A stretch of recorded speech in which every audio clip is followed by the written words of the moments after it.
Hello, welcome to the Basketball Soapbox. I'm your host, Daniel Daly, being joined by Emmanuel Vincent of the Mr. Vincent podcast. We're going to be recapping Game 1 here as a very energetic Game 1, at least for Boston in a sense. The Celtics defeating the Dallas Mavericks 107-89 in the Game 1. What are your takeaways from that game? Early takeaways from Game 1. What are some things that you saw from both sides of both the Boston Celtics and the Dallas Mavericks? First off, Boston is pretty damn good. They really show why they've been the best team in the league all season. Nobody really knew Kristaps Porzingis was. Well, we knew he was going to play Game 1, but to what extent? How much of an impact would he have having 5 weeks off? Nobody could have expected that, including the Mavs. He just came off the bench and just lit a spark plug for them, and really was the catalyst, I think, and them getting that lead, leading 37-20 in the first quarter, the largest lead in finals history at the end of the first quarter. And I think that from then, It was too much of a mountain for them to climb, the Dallas Mavericks. To get, I mean, they made it interesting getting it into 8 when the offense got stagnant in the third quarter of the Celtics. But JB and JT were being aggressive, which led to baskets at the rim and even kick out the 3. And the game was pretty much done from there.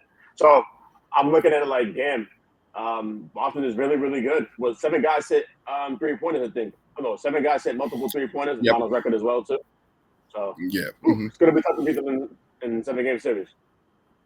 Yeah, definitely shocking, right? Like, I didn't expect Kristaps Porzingis to come out like that. In Game 1, let's talk about it. Big Game 1 for him, 20 points, 6 rebounds, and 3 blocks. But instantly when you saw he came off the bench, I think it was, I want to say 7 minutes to go, somewhere around there, roughly in the first quarter, when he came into the game off the bench. And just the energy from the Garden, wanting to see him play. Even when they showed from even the pregame, when he walked into the arena, he's egging on the crowd like he was ready for the moment. But to come out like that, and I was even saying, I don't think he's 100% the way he was moving, but overall, as the game progressed, you saw how active he was. Like, that was the thing when he first came out, I was like a little hesitant, like he's not looking right. But then he started blocking shots. He started rebounding. He started shooting the 3, posting up, shooting over people. I'm like, okay, he's ready. It completely changed for me in a minute. I mean, that takedown block on Josh Green was crazy, man. Yes, yes. You know, so he for him to retreat, just trailed. Yep. For him to retreat and get back and contest that, I was like, okay. And of course, when you think about injuries like that, you always think, hey, it's just adrenaline. The guy's back, first game. It's going to wear off in the second game. But it's like his play in that first game was like, oh, no, he's ready. It's a different Kristaps Porzingis when he's aggressive like that for the Boston Celtics, man. As you stated, 7 Celtics hit more than 1 3. And I thought that was a big difference in the game. And that's what the Celtics got back to, that shooting, right? Like, they just kept putting them up. I think they were 11 for 27 in the first half. Just kept putting those shots up, man. And it kind of just derailed anything the Dallas Mavericks were trying to do at that point in time. Dallas really struggled. Luka Doncic got what he wanted, but I thought another thing that was a big impact was just the assist. Boston was able to move the ball. Dallas really wasn't. I think it's 23 assists to 9 in a game. So it really showed how Boston kind of controlled Luka's options, kind of shut down the rest of the guys around him. What do you make of that, the defense on the Boston Celtics end? I mean, credit to Mazzulla and them, for sticking to their philosophy all season. They have guys that are more than capable of guarding alone that you feel comfortable with, right? So they're not going to blitz like that. Like, they weren't a high blitz team in the season. They were staying home to the shooters, so they eliminated the corner threes, and they essentially eliminated the lob threat too as well, which is crazy. I didn't think the lob threat was going to be non-existent like it was in Game 1. So that's going to be something that the Mavs are going to have to work on, try to get that. You can't be a non-factor at the 3-point line and then have the vertical lob threat as well. Those have been their bread and butter all postseason. So. Yeah, like the Celtics actively trying to take those lob threats away to Lively and Gafford. I think it was Jaylen Brown who went in on, I can't remember. I think it was Gafford. He went up and tried to block a shot of Gafford and take that away. So the Celtics are trying to take away the things that are easy buckets for the Dallas Mavericks, right? Like, they're leaving P.J. Washington open. They're leaving Derrick Jones open. And they're just focusing on Luka, Kyrie, and that lob threat. They're like, okay, you other 2 wings can figure out whatever you guys want to do. But Luka and Kyrie, we're going to keep you in front of us. We're going to contest. We're going to take away those lob threats. and we're going to battle on the board. So definitely a great game plan from the Celtics, just from the standpoint of shooting and defending. It did get a little shaky there in the third quarter where the Dallas Mavericks were cutting it down. They got it all the way down to 8. And I'm pretty sure in Celtics faithful, everybody was kind of like, oh, here's another blown lead again. And everybody feeling a little worried. But they did definitely. Joe Mazzulla called the timeout. They regrouped. Jaylen Brown got 2 crazy blocks on Derrick Jones Jr. back to back, which really I think that was the shift. And let's talk about Jaylen Brown's impact as well. 22.6 rebounds, 3 steals, and 3 blocks. The first Celtics since Kevin Garnett, I believe, in 2013 to tally those numbers. I think it's and definitely when he says like the energy shifts, the energy shifter, he definitely did that, and especially in those moments when he blocked Derrick Jones Jr. back to back and played aggressive in the third quarter and put those guys away. Kind of put that run away for the Dallas Mavericks. What were some things that you saw from Jaylen Brown over the course of the game? Yeah, man. I mean, you can make a strong case that he probably was, if there was an MVP award for each game one would have went to him.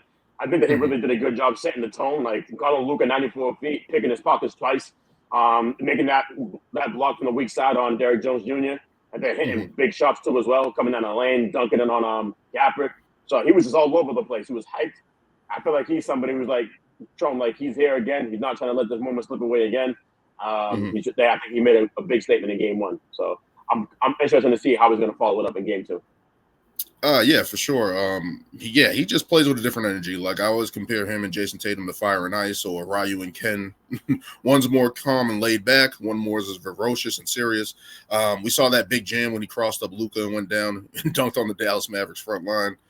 Those blocks. So he's making those impact plays that we saw earlier. Even in the Pacers series that we saw earlier, where he's making these plays that change the shift of the game. And just kudos for him to always being ready and stepping up. So very impressed by Jaylen Brown in game 1. Just overall the impact he was able to make. And people are sitting there kind of nitpicking with Tatum a little bit. And I'm like, I don't understand why people are doing that over the course of this. And everybody tries to put Jaylen Brown and Jason Tatum against each other, even in the NBA Finals. For whatever reason, even though we're here on the big stage and these guys are both playing well, people always try to nitpick, and now people are saying Jaylen's better or Jason Tatum's being tentative.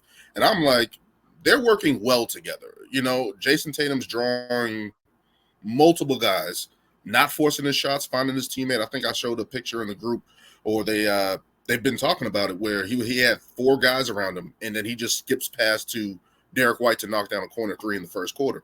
Like now the only problem I had with his game early on was the turnovers. He was losing the ball a little bit. But overall, he was making the right basketball play. Jaylen Brown is feeding off of that. Jaylen Brown understands those moments when the team was kind of losing grasp on the game a little bit. He stepped up defensively. He stepped up offensively. And that's all you can ask for both of these guys. And I hate this banter of whose team is it, who's the better player. It's like, let's just focus on these guys playing well together. And now they're up 1-0 in the finals. Like, we don't have to keep going with this bullcrap media narrative that, hey, one guy's better than the other or whose team.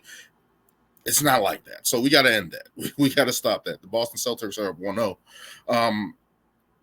Let's move on to Kyrie Irving. Struggled in game 1, 6 for 19, 0 for 5 from the 3-point line, tallying 12 points. What did you think about his performance and his struggles in game 1? Atrocious. There's the only word I can describe for that. But it's kind of been like the reoccurring thing with Kyrie since, whether that 0-11 against Celtics in the last 11 games. It's pretty bad. Now, I'm coming into the series. We all knew that Boston had probably has the ideal personnel to deal with Kyrie Irving, with the length and the size they have on the perimeter and everything.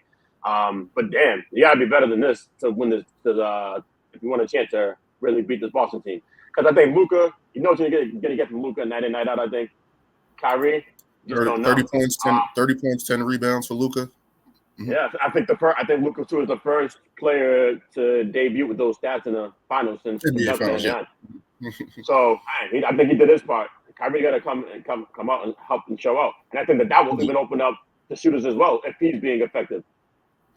So, Yeah, because Luka Doncic didn't really get much help here. He had 14 points from PJ Washington. He was able to make some energy plays as they were getting that run in the third quarter. Even Jaden Hardy came in and gave him 13. But other than that, Daniel Gafford only had 8. Derrick Jones Jr. only had 5 points. Josh Green, 3 points. So Maxi Kleber, who they tried to trot out there, didn't really contribute, only 2 points. So that's not going to get it done. Scoring 89 points in the finals game, that might have happened in 94 with the Knicks and Houston Rockets, but in this day and age, that's not going to get it done. So definitely, what are some adjustments that you feel like the Dallas Mavericks need to make, man? Because it looked bad from the onslaught.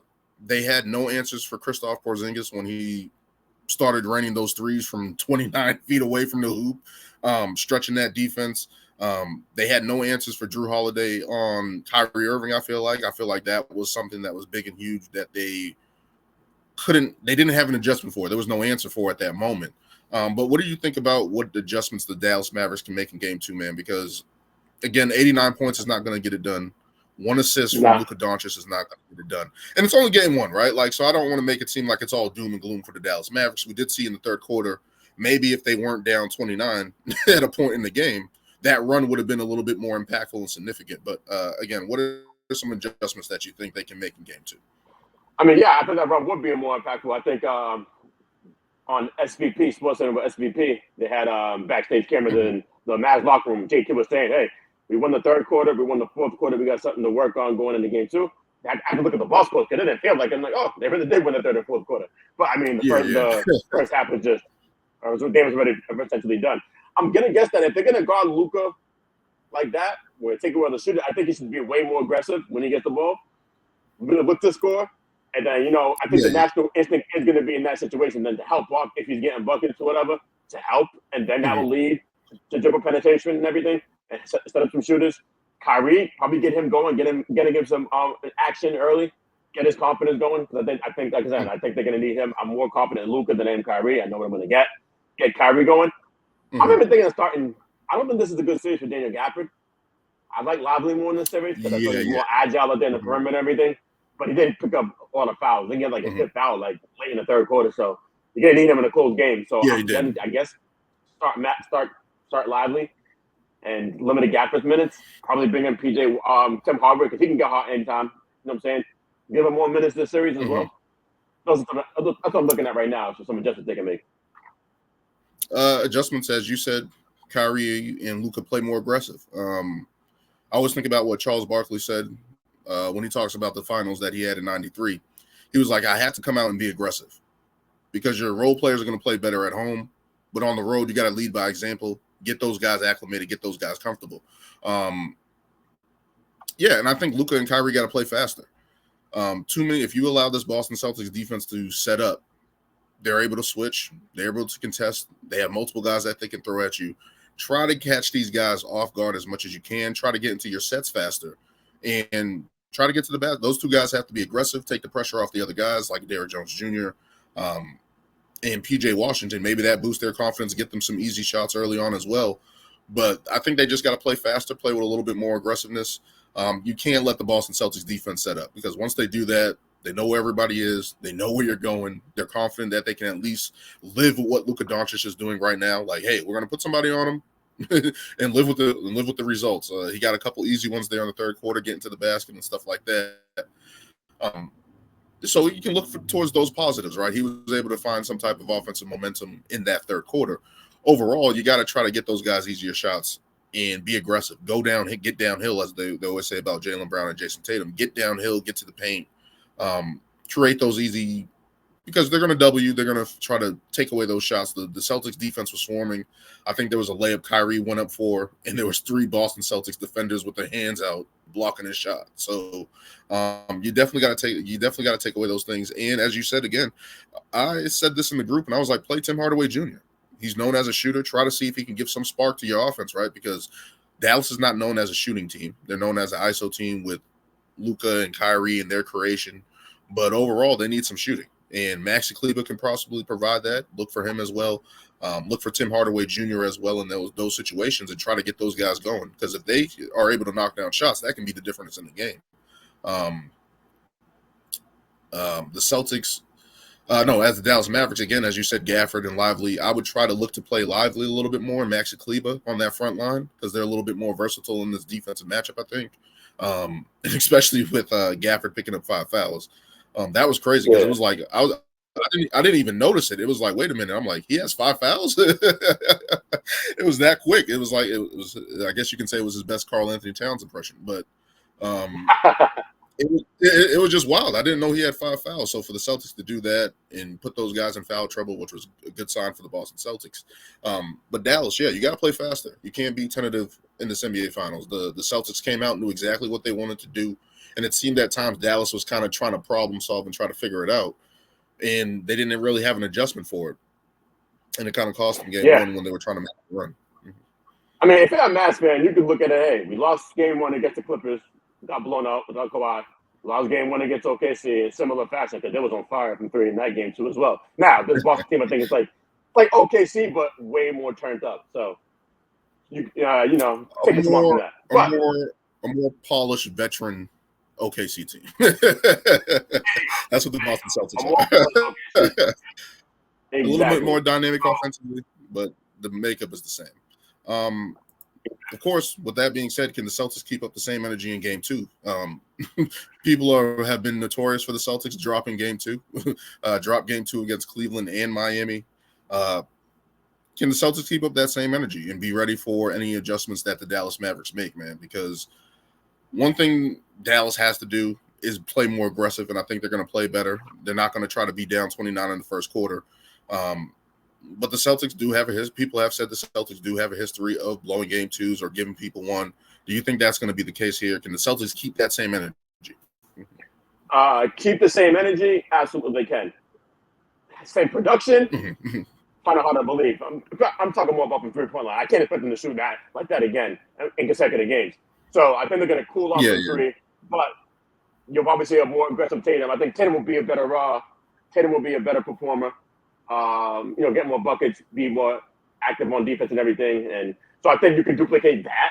It's going to matter of will the 3-point shot fall like it did, which I don't think it will.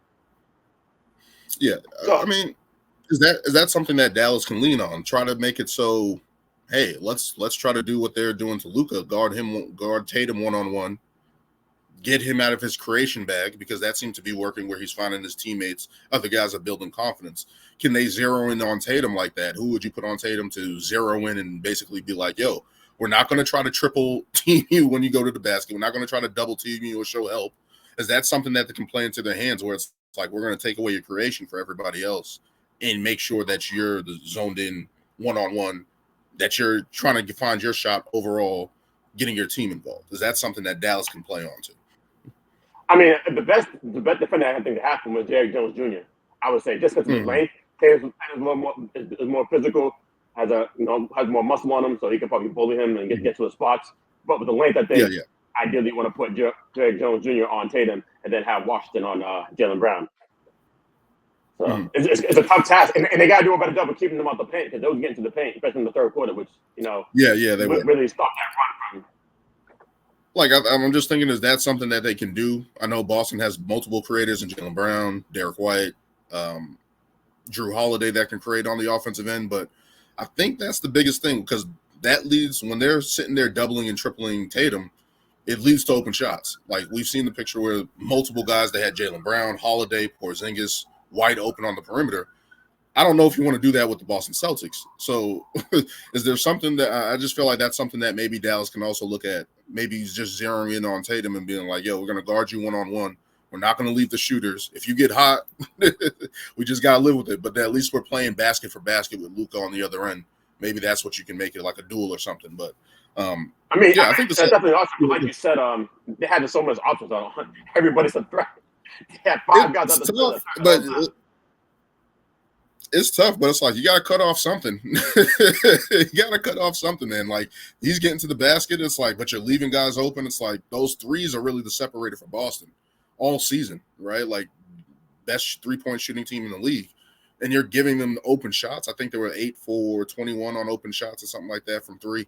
It's like, you're giving them those multiple opportunities. It's like, I wouldn't want to do that, but it's just a case of just trying to figure out something to cut off. You got to to be able to stop something. You got to be able to live with something. And it's like, you kind of, for Dallas standpoint, it's like you're kind of just living with everything. Like the Celtics are getting everything. So it's like trying to find something to cut off. But as for the Celtics with their energy, I think their defense is going to be there. I think that's something that they can rely on if the shot's not falling in the series, because at least they're able to be like, hey, we can slow down Kyrie. We can live with PJ Washington and Jarrett Jones making shots until they make shots, and just battle Luka until you try to wear him down. He's still gimpy on that knee, and just try to wear him down. I think that's something that they can always rely on, is at least the defensive end side of the ball. And that generated their offense. We saw with their run there, their defense there towards the end of the third quarter, where they got those 2 blocks from Jaylen Brown, contesting all those shots and getting in transition and getting easy shots. Yeah, I think the defense is going to be there, and this home crowd is not going to let them lay an egg. I don't think so either. I think the crowd is going to be on them and bring that energy into the building. So yeah, I think the Celtics can't keep up that energy, but Dallas has to make some adjustments, man. I don't see how Dallas can continue to just let them get those open shots and just let Tatum and Brown continue to manipulate the game, because they got to find something. I don't know what it is. We tried it with the shooting and stuff. We named Maxi Kleber and Tim Hardaway Jr., but it's like they got to pick up their defensive intensity. They got to get after it in game 2. Yeah, I mean, this look was really reminiscent of the game on March 1st in terms of like their effort at contesting the 3-point shot, their intensity on that end. They've been one of the best defensive teams at the 3-point line since their run late into the season in these playoffs. So it was kind of shocking seeing that what happened in game 1. But I think that they'll have a much better effort trying to contest the 3-point line. And maybe that just goes back to Porzingis. Porzingis was really the difference in that first half. Like, I don't think they were ready for that. I don't think they game plan, especially with him not in the starting lineup. I don't know if that. What do you think? Like him not being in the starting lineup, I was saying, hey, start Porzingis, start him, just trot him out there. He ended up playing 20 minutes or so, 21 minutes or so. 20 minutes. He was only, yeah. So it's like, I didn't see that coming. Nobody saw that coming, but I was just shocked. It's like, they didn't have an answer for him. I don't think they were ready for him. That's the thing. Like, who's ready for that? Like, he was dunking, posting up. Like, he was doing all the things Kristaps Porzingis does, but it's just like, he hasn't played in 2 months, nearly 2 months. Yeah. Like, so it's just weird to me. It's like, no one was expecting that. And I think that's the thing that caught Dallas off guard. They have no answers for that. And that's tough, man, because that guy stretches the floor so much. He's able to finish inside. That's a tough matchup. I don't know what you do there, but yeah, that Dallas has to figure out some things there, man. But with that being said, man, what are your predictions for game 2, man? How do you think this game 2 on Sunday is going to go down? I got the Mavs winning, man, because I had the series being a split heading into Dallas to game 3. So I'm going to stick with Mavs. I thought Mavs were going to win game 1, steal game 1, but clearly that didn't happen. So I think Mavs get back to their identity that they had in the last these playoffs and be the team that they know that they are. Because I think Kyrie plays better. Can't play any worse. So he should be playing better. Luka, solid game. Maybe you get 40, 45 from Luka, I think. They're going to pull it out in game 2.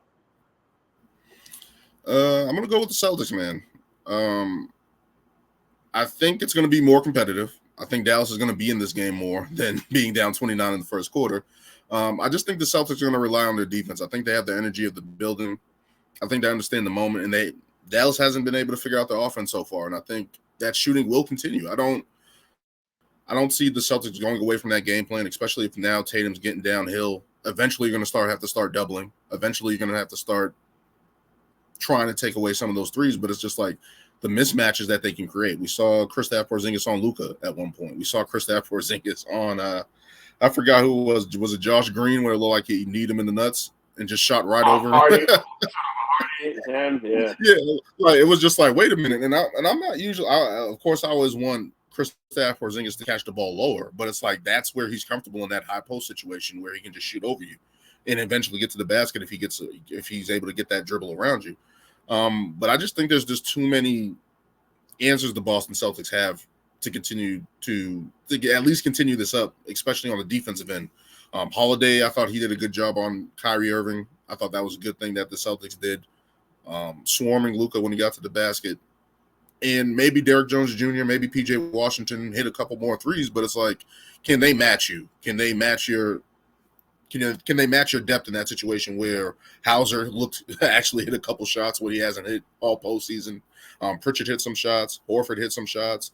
It's like, are you able to beat those guys depth-wise? That's what I think it's going to come down to. Can the bench provide a spark for the Dallas Mavericks, especially because if PJ Washington and Derrick Jones Jr. are going to have to find some offensive production from somewhere else. Of course, you think we all believe Kyrie's going to have a better game too. Like, as you said, he can't play much worse, 6 for 19, 0 for 5 from the field. But I just feel like even if those guys play better, I think the Celtics can rise and play. The Celtics' best ball, in my opinion, beats the Mavericks' best ball. Now, if the Celtics don't play their best ball, they can at least rely on their defense at least to get stops and try to figure out from that end. But, I got the Celtics in game 2, man. I think it's going to be closer. I think it's going to be like 110, 102. I'm going to put a score on it.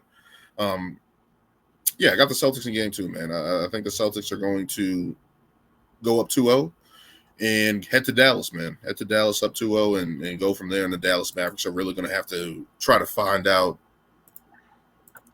if they can. What am I doing here with this camera? There we go. And seeing if they can get there with just head to Dallas up 2-0. I think that's going to put the pressure on the Mavs. I had this going 6, but that first game has me feeling giddy as a Celtics fan, but it's like I gotta temper expectations. I know Dallas has to punch back, and they always say the series doesn't start until someone wins on the opponent's floor. So we'll see what happens in game 2 on Sunday, and we'll see what happens going forward with game 3. As always, man, thank you for joining me, man. I know this was short notice. Kind of had to keep this short, but thank you as always for joining me. Plug your podcast, man, as well. Before we get out of here. Yeah, man, the Mr. Vincent podcast. I talk ball, football, wrestling.